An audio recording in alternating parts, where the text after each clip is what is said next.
Here's some of the stories trending this week at NASA. A month after its launch, the Orbiting Carbon Observatory-2, NASA's first spacecraft dedicated to studying atmospheric carbon dioxide, has reached its final operating orbit and returned its first science data. First light test data were collected on August 6 as OCO-2 flew over central New Guinea, confirming the health of the spacecraft's science instruments. Aboard the International Space Station, the European Space Agency's fifth and final automated transfer vehicle cargo ship docked to the ISS on August 12. Docking confirmed. Named Georges Lemaitre after the 20th century Belgian astronomer, the ATV delivered about 7 tons of supplies to the station's Expedition 40 crew. After a month-long stay, Orbital Sciences Corporation's Cygnus cargo craft departed the station August 15th loaded with trash. The Cygnus, dubbed the SS Janus Voss for the late astronaut, arrived at the station on July 16th with almost 3 tons of supplies. If you looked up in the night sky on August 10th, chances are you saw it. It was the second and largest supermoon of the summer. A supermoon occurs when the moon becomes full on the same day as its perigee, the point in the moon's orbit when it's closest to Earth. The next supermoon is September 9th.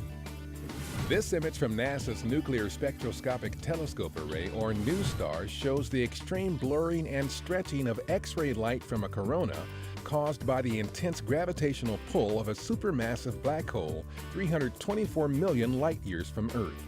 Similar events have been observed before, but never in such detail. NuSTAR is managed by NASA's Jet Propulsion Laboratory for the Science Mission Directorate.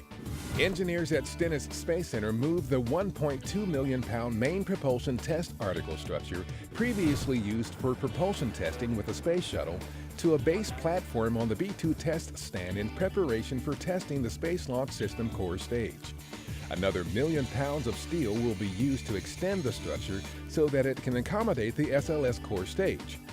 NASA's Marshall Space Flight Center opened the agency's latest green building during an August 13th ribbon-cutting ceremony. Among those joining Center Director Patrick Sherman at the event were U.S. Senator Jeff Sessions of Alabama and U.S. Representative Mo Brooks of Alabama's 5th District. Marshall opened the agency's first green building in 2006. NASA Administrator Charlie Bolden helped recognize the best of the best at NASA during the Agency Honor Awards August 14th at headquarters.